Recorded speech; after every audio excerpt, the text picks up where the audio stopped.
Nous voici vers un autre point intitulé paramètres de dispersion. Pour caractériser et résumer une distribution, il est nécessaire de fournir des mesures. La première reflétant le centre de la distribution, ce qu'on nous a donné, les paramètres de position, et une autre renseignant sur la dispersion ou l'éparpillement des données autour, notamment de paramètres de tendance centrale. Ici, nous allons en étudier simplement deux, qui sont les plus trouvables dans la littérature en mesure de l'économie.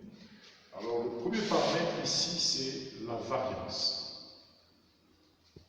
Là, la variance.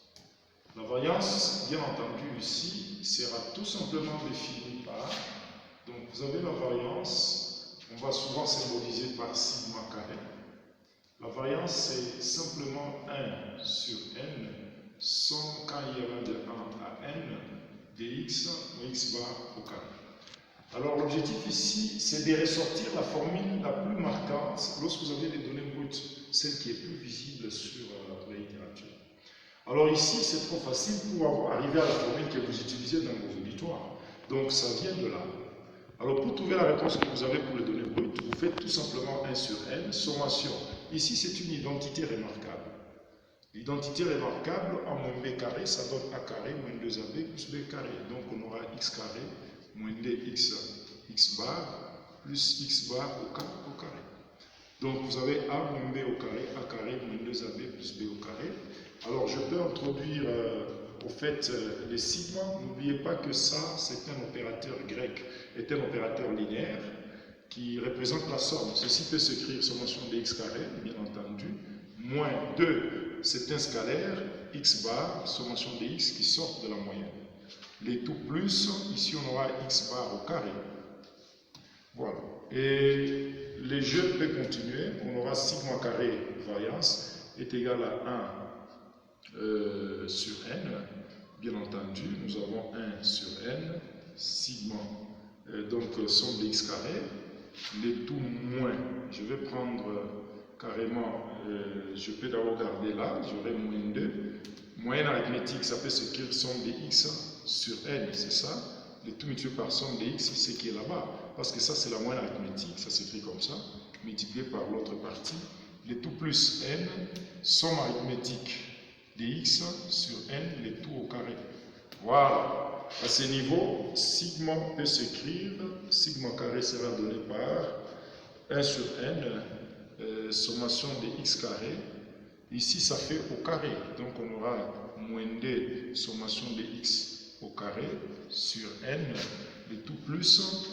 Ici, ça vous donne quoi? Ça vous donne n sommation de x au carré sur n au carré. Voilà, quelque chose peut partir ici. Qu'est-ce que ça va vous donner? Nous aurons sigma carré est donné par 1 sur n, sommation. Il faut bien vous concentrer pour la petite illustration. Sommation de x carré, moins combien? Moins 2, somme de x les tout au carré sur n, les tout plus, quelque chose par n et n. Or, comme c'était n carré, vous restez avec n, on aura sommation de x au carré sur n. Voilà, à ce niveau, déjà ça et ça, c'est comme si vous avez moins 2 plus 1, ça fait moins 1. Alors les n peuvent venir là-bas, qu'est-ce que ça va vous donner? On aura sigma carré égal à 1 sur n. N, sommation de x carré, moins 2 plus 1, ça fait moins 1. Donc sommation de x au carré, les tout divisé par n. Alors, dans la littérature, vous trouvez dans les universités, en premier graduat ou licence 1, vous trouvez que pour trouver la variance, on va toujours utiliser cette formule 1 sur n.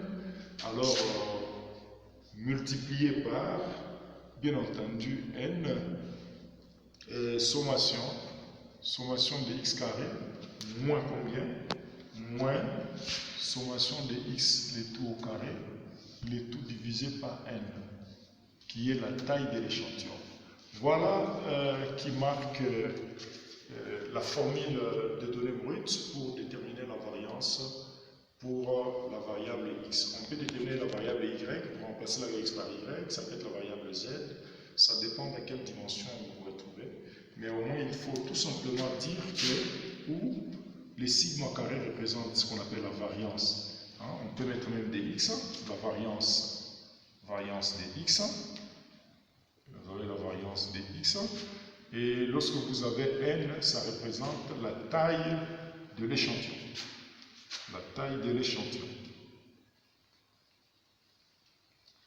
La taille de l'échantillon. D'accord. Alors, si vous avez besoin de calculer l'écart type, puis je ne peux pas faire beaucoup de litanie. L'écart type, c'est quoi? L'écart type, c'est tout simplement la racine carrée de la variance. Donc, vous faites seulement la racine carrée de la variance. C'est ça l'écart type. Donc, sigma. Ou encore, ceci peut s'écrire, pour trouver l'écart type, vous faites tout simplement la racine carrée de 1 sur n, somme de x, moins x bar au carré. Or, ceci représente ce qui était là-bas. Donc, on a fait racine carrée de cette valeur. Ou encore, faites racine carrée à partir de là. Donc, ceci va vous donner sigma est égal à racine carrée de 1 sur n, somme de x carré, moins somme de x de tout au carré, divisé par... Voilà.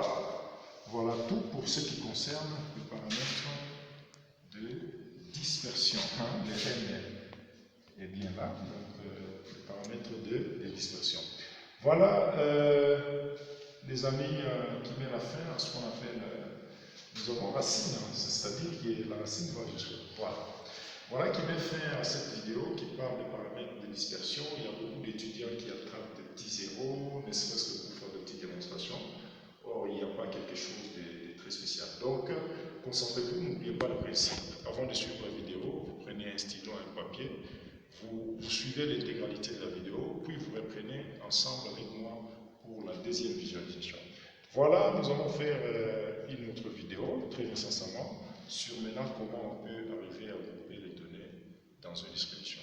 Merci, d'ici là, portez-vous. N'oubliez pas de liker.